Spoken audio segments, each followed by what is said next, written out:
Hi hello నమస్తే welcome back to Suman TV. ప్రస్తుతం మనతో పాటు ఉన్నారు qualified personal financial professional Sairam గారు. నమస్తే అండి. నమస్తే మేడం. సాయిరామ్ గారు, ఇప్పుడు నా దగ్గర 60 lakhs ఉన్నాయండి, 60 లక్షలు ఉన్నాయి. ఇప్పుడు దాంతో నేను ఒక ఇల్లు కొందాం అనుకుంటున్నాను. అంటే చాలా మంది మన సలహాలు అడుగుతాం, ఇంత అమౌంట్ ఉంది అంటే కొంతమంది బిజినెస్ చేయమంటారు, లేదంటే అక్కడ పెట్టండి ఇక్కడ పెట్టండి అంటారు. ఇంకొకరు ఏంటంటే ఇల్లు కొంటే మంచిది కదా, ఫ్యూచర్లో జనరేషన్ బాగుంటుంది అనేసి అంటారు. అంటే నేను ఇల్లు తీసుకోవాలి అని ఒక డెసిషన్కి వస్తే ఇది కరెక్టే అంటారా, లేదంటే వేరే ఆల్టర్నేటివ్ ఏమైనా ఉన్నాయా అంటే? సో ప్రజెంట్ మీకు కనుక ఇల్లు లేదు అంటే కనుక, మీకు ఫస్ట్ హౌస్ అయితే కనుక ఏ మాత్రం వరి అవ్వకుండా ఇల్లు తీసుకోవచ్చు. సో ఇల్లు తీసుకోవాలనుకున్నప్పుడు 2 ఆప్షన్స్ వస్తాయి. మళ్ళీ నా దగ్గర ఉన్న 60 lakhs మొత్తం పెట్టేసి నేను ఇల్లు కట్టుకోవచ్చు, లేదు ఎంతో కొంత బ్యాంకర్ నుంచి నేను లోన్ తీసుకొని నా దగ్గర ఉన్న అమౌంట్ని బెటర్ ప్లేసెస్లో ఇన్వెస్ట్ చేసి నేను హౌస్ కన్స్ట్రక్ట్ చేయొచ్చు. సో ఈ రెండిట్లో ఏమవుద్ది, కొంతమంది మైండ్ సెట్ ఏముంటుందంటే అసలు లోన్ తీసుకోకూడదు, అమ్మో లోన్ అంటే అసలు మనకి నిద్ర పట్టదు, రేపు ఏమవుతుందో ఏంటో, అదే 30 ఏళ్ళు 40 ఏళ్ళు తీర్చాలి, అసలు ఏమవుతుందో అసలు సుఖంగా ఉండదు, మనకి పీస్ ఆఫ్ మైండ్ రాదని చాలా మంది అవాయిడ్ చేస్తూ ఉంటారు. చాలా మంది చేసేది ఏంటంటే ఒక 2-3 months గట్టిగా తిరిగైనా కానీ ఒక మంచి ప్రాపర్టీ ఫిక్స్ చేసుకొని దాన్ని కొనేస్తారు. ఆ ఫ్లాట్ని ఇమీడియట్గా ఆక్యుపై చేసుకోవచ్చు.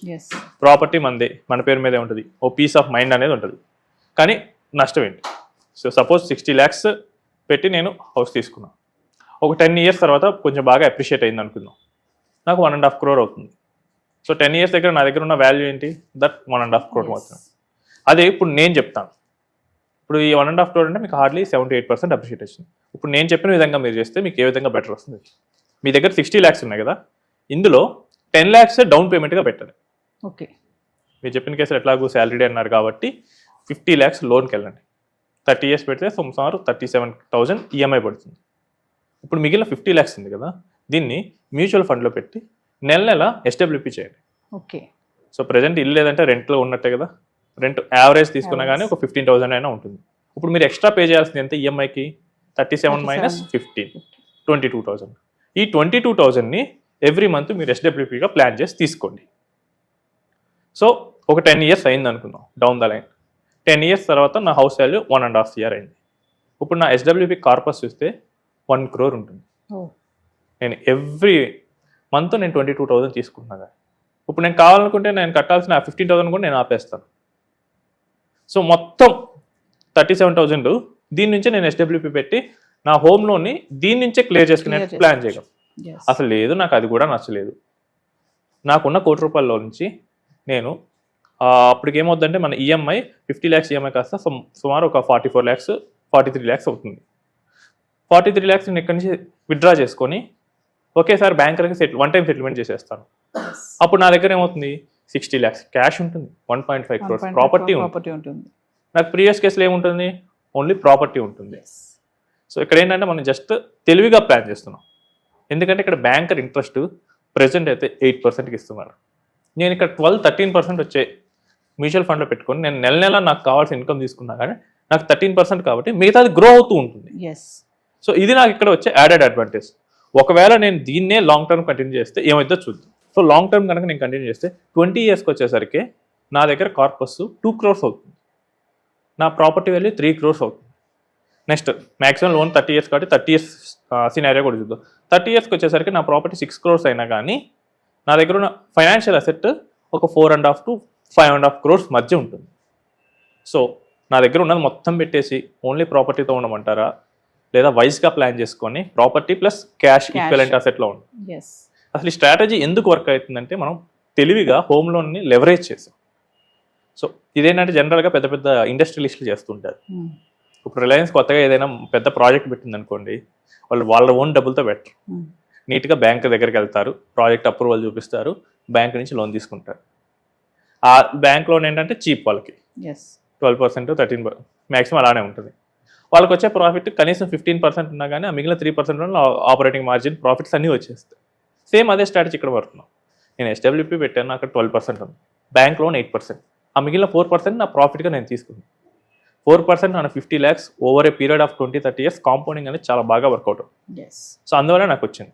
ఇంకోటి ఏంటంటే మన 60 lakhsని ఐడియల్గా మన ప్రాపర్టీలో పెట్టకుండా we kept in a working asset. ప్రాపర్టీలో పెడితే నాకు ఇంకేమి రాదు, నేనే ఉంటాను, నేనే కన్జ్యూమ్ చేసుకుంటాను. ఇక్కడ ఏంటంటే ఇక్కడ నేను కన్జ్యూమ్షన్తో పాటు ఆ మిగిలిన 60 lakhsని నా 50 lakhs పార్ట్ నేను నెల నెల నాకు కోసం Rotate వర్క్ చేసేటట్లు నేను అవుతున్నాయి. పెట్టాను. సో SWPతో నాకు కావాల్సిన 37,000 వచ్చేటట్లు నేను ప్లాన్ చేసుకున్నాను. సో ఒక్క 10 years మాత్రం 15,000 నేను ఎవ్రీ మంత్ కట్టాలి. అది కూడా నేను కెరియర్లో గ్రో అవుతా ఉంటే కనుక ఇప్పుడు నాకు 15,000 కొంచెం కష్టం కావచ్చు, బట్ ఒక 5 years తర్వాత 10 years తర్వాత పెద్ద మ్యాటర్ కాదు. అది కూడా ఇక్కడ మనం ప్లాన్ చేసింది ఏంటంటే ఓన్లీ 10 years పార్ట్ వరకే. అండ్ నాకు ఇక్కడ ఇన్కమ్ ట్యాక్స్ బెనిఫిట్ కూడా వస్తుంది. హోమ్ లోన్ తీసుకున్నాను, ఇంట్రెస్ట్ పార్ట్ మీద 2 lakhs, ప్రిన్సిపల్ పార్ట్ మీద ఓల్డ్ ట్యాక్స్ రెజిమ్ అయితే 1.5 lakh వరకు నాకు ట్యాక్స్ ఎగ్జామ్షన్ ఉంటుంది. సో ఇన్ని బెనిఫిట్స్ నాకు ఉన్నాయి. సో ఈ స్ట్రాటజీని ఎవరు పడితే వాళ్ళు వాడచ్చా అంటే దానికి కూడా కొన్ని లెక్కలు ఉంటాయి. So salary person, steady income వస్తుంది, I can use it. Financial literacy బాగా ఉంది, నేను వాడగలను. లాంగ్ టర్మ్ ఇన్వెస్ట్మెంట్ వాడగలను. నెక్స్ట్ నాకు ఫినాన్షియల్ ఫ్రీడమ్ తొందరగా కావాలి, అప్పుడు వాడగలను. బట్ నాకు ఇక్కడ ఇన్కమ్ అనేది స్టడీగా ఉండదు, అలాంటి కేసులో ఇది రిస్కీ అవుతుంది. ఓకే. సో ఇప్పుడు ఇన్కమ్ కనుక స్టడీగా లేకపోతే మనకి కన్ను ఇమీడియట్గా మన మ్యూచువల్ ఫండ్ కార్పస్ మీద పడుతుంది, ఎందుకంటే ఇట్స్ హైలీ లిక్విడ్. సో నేను 60 lakhs పెట్టి ఇల్లు తీసుకుంటే నో ప్రాబ్లం, నాకు తర్వాత ఇంకా నేను రెంట్ కట్టకపోయినా ఏం కాదు, ఈఎంఐ కట్టకపోయినా ఏం కాదు, ఎందుకంటే నేను లోన్ తీసుకుని కాదు.